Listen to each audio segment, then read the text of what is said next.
সৃজন ভট্টাচার্যকে গতকাল রাত্রিবেলা যাদবপুর থানার পক্ষ থেকে একটি চিঠি পাঠানো হয়েছে এবং সেখানে বলা হয়েছে যে আজকে যাদবপুর থানায় তাকে যোগাযোগ করতে হবে এবং তার কাছে যে নথি আছে সেই সমস্ত নথি নিয়ে সৃজন ভট্টাচার্যকে যাদবপুর থানায় যেতে বলা হয়েছে। হ্যাঁ, কি বিষয় আমরা একদম সরাসরি সৃজনের সঙ্গে কথা বলবো। সৃজন আপনাকে যাদবপুর থানা কেন ডেকে পাঠানো? আমাকে পরশু একটি বাড়িতে চিঠি দিয়ে গেছে যে 3টে কেস বোধহয় রেফার করেছে, যাতে করে বলেছে যে আমরা ছবি ভিডিও ফুটেজ আপনার কাছে যাদবপুর ইস্যুতে যা আছে সেসব নিয়ে আসুন, ইন্টারোগেট করতে পারে, সাক্ষ্য প্রমাণ চাইতে পারে। আমি যাব, আমি তদন্তে সহযোগিতা করব। আমার তো লুকোনোর কিছু নেই। আমার কাছে যা আছে social media, print media, electronic মিডিয়ার মাধ্যমে পাওয়া, এগুলো আমি ইতিমধ্যেই সাংবাদিক সম্মেলন করে বাংলার মানুষকে দেখিয়েছি। আরও 1 কপি যদি যাদবপুরের থানার পুলিশের লাগে আমি দিয়ে আসবো, কী আছে।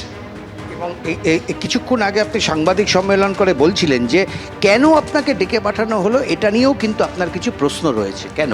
সে তো থাকবেই। ঘটনা ঘটে গেছে, 5-6 দিন হয়ে গেছে। এখনও অবধি যে শিক্ষামন্ত্রী গাড়ি চাপা দিলেন তিনি বা তার অ্যাসোসিয়েট কাউকে জিজ্ঞাসাবাদ করা হয়নি, ডেকে পাঠানো হয়নি। ছবি ধরে নাম ধরে দেখিয়ে দেওয়া সত্ত্বেও যে বহিরাগতরা টিএমসিপির সেদিন এসেছিল তাদের কাউকে জিজ্ঞাসাবাদ করা হয়নি। যে তৃণমূল কংগ্রেস তার মুখপাত্ররা তথ্য বিকৃতির চেষ্টা করলেন, ভিডিও ফুটেজ, ভুল ভিডিও ফুটেজ বা বিকৃত বিভিন্ন রকম তথ্য দিয়ে বোঝানোর চেষ্টা করলেন যে গাড়ির চাকার তলায় ইন্দ্রানুজ যায়নি, যার উত্তরে আবার আমাদের বলতে হলো, দেখাতে হলো যে না, আসলে ওই ছেলেটি ইন্দ্রানুজি। যারা তথ্য বিকৃতি করলো তাদেরকে ডাকেনি, এখন আমাকে ডাকছে।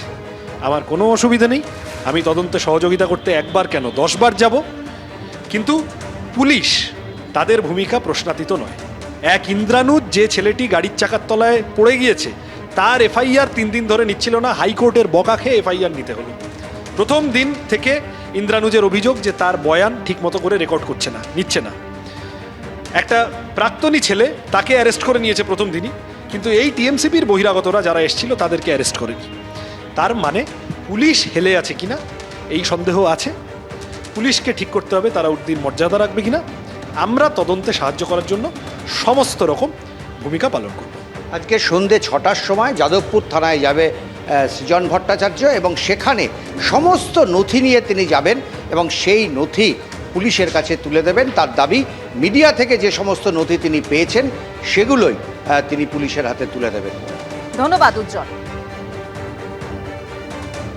সৃজন ভট্টাচার্য তিনি বলেছেন তিনি থানায় যাবেন এবং তিনি অভিযোগ করছেন যারা তথ্য বিকৃতি করলো তাদেরকে কিন্তু এখনো পর্যন্ত জিজ্ঞাসাবাদের জন্য ডাকেনি পুলিশ, এই অভিযোগ করছেন সৃজন ভট্টাচার্য। আর এবার আপনাদের সামনে রাখবো গত 6 তারিখ দেবাংশু ভট্টাচার্য সৃজন ভট্টাচার্যকে আক্রমণ করে ঠিক কি বলেছিলেন শুনুন। ছবি দেখানো হয়েছে যাদেরকে বলা হচ্ছে বহিরাগত বলে। আমি স্পষ্ট করে বলতে চাই, ওখানে যারা উপস্থিত ছিলেন ওটা কিন্তু শিক্ষামন্ত্রীর প্রোগ্রাম ছিল না, ওটা ওয়েব কুপার সভাপতি ব্রাত্য বসুর প্রোগ্রাম ছিল, যেটা আমাদের দলীয় প্রোগ্রাম। আর সেখানে যারা যারা ইনভাইটেড ছিলেন, যাদের ছবি সৃজনদা দেখাচ্ছে, তারা প্রত্যেকে ইনভাইটেড গেস্ট, তাদের প্রত্যেকের কাছে গেস্ট কার্ড রয়েছে।